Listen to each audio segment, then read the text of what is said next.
হ্যাঁ, তাহলে আমরা আগের ভিডিওতে শিখেছিলাম, আগের ক্লাসে শিখেছিলাম যে গুণফলটার প্রদত্ত হলে যোগফলটা কখন বৃহত্তম বা ক্ষুদ্রতম হচ্ছে, সেই শর্টকাটটা আগের ভিডিওতে তোমরা দেখে নিতে পারো। এখন আমরা তাহলে আজকে শিখবো যে যোগফলটা যদি তাহলে প্রদত্ত হয় তাহলে গুণফলটা কখন বৃহত্তম ক্ষুদ্রতম হবে। তাহলে যদি কোনো অঙ্কে যোগফলটা প্রদত্ত হয়ে গেল, ধরো x plus y equal to a প্রদত্ত, তাহলে এর গুণফলটা মানে এক্স ইন্টু ওয়াই এর মান বৃহত্তম হবে কখন, এর মান এটা বৃহত্তম হবে কখন, সেটা আমাদের যদি বার করতে পারি। ওই আয়তক্ষেত্রের অঙ্কেতে তোমাদের বলেছিলাম যে আয়তক্ষেত্রের ধরো আগের ভিডিওতে তোমরা দেখে নিতে পারো যে যদি ক্ষেত্রফল প্রদত্ত হয় তাহলে কখন তাদের পরিসীমাটা হয় মানে বৃহত্তম ক্ষুদ্রতম হচ্ছে কখন, বা দুটো সংখ্যার গুণফল প্রদত্ত হলে তাদের যোগফলটা কখন বৃহত্তম ক্ষুদ্রতম হচ্ছে। কিন্তু এবারে এর উল্টো প্রসেস, মানে ধরো আয়তক্ষেত্রের বলে দিল যে দুটো আয়তক্ষেত্রের পরিসীমার মানটা প্রদত্ত, তাহলে এর ক্ষেত্রফলটা কখন ক্ষুদ্রতম বা ক্ষেত্রফল চরম হলে বাহুগুলির দৈর্ঘ্য কত হবে, তো এরকম টাইপের অঙ্ক দিয়েছে।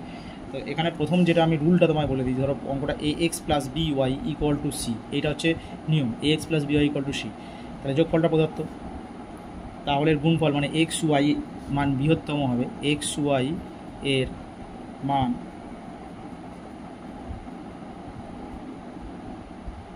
বৃহত্তম হচ্ছে কখন, যখন সি স্কোয়ার বাই 4ab, ঠিক আছে, মানে এক্স ওয়াই এর বৃহত্তম মান, সরি এটা বৃহত্তম মানটা হচ্ছে সি স্কোয়ার বাই 4ab।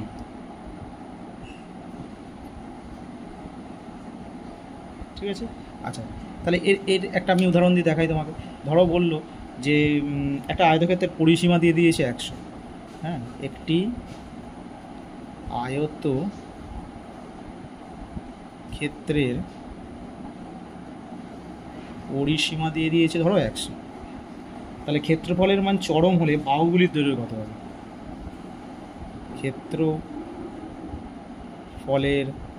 মান চরম হলে বাহুগুলির দৈর্ঘ্য কত করে হবে। ঠিক আছে, এটা তোমরা তো এমনি ধরো করে নিতে পারবে যে ডেরিভেটিভ করলে, ডেরিভেটিভ করে সেখানে ক্রিটিক্যাল পয়েন্টগুলো পেয়ে গেলে তারপর ডবল ডেরিভেটিভ করে সেটা লেস দ্যান 0 আসলে হচ্ছে অবম, আর এই চরম, আর গ্রেটার দ্যান 0 আসলে অবম। আমি সেই নিয়মে যাচ্ছি না, সেই নিয়মটা তোমরা পারবে, আমি জাস্ট শর্টকাট তোমাদের দেখাচ্ছি যে কত তাড়াতাড়ি অঙ্কটা তোমরা করতে পারবে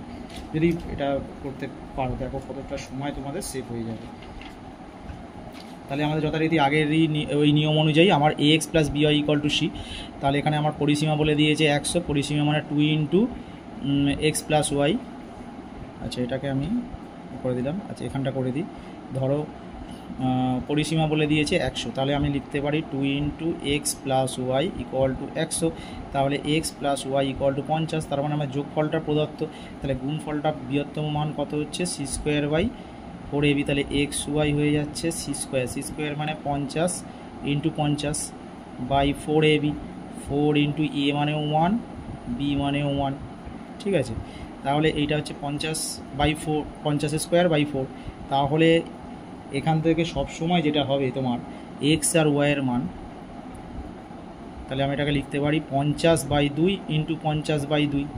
তাহলে দেখো এক্সের মান কিন্তু 50 বাই 2 মানে 25, আর ওয়াইয়ের মানও কিন্তু 25 এখান থেকে পেয়ে যাচ্ছ।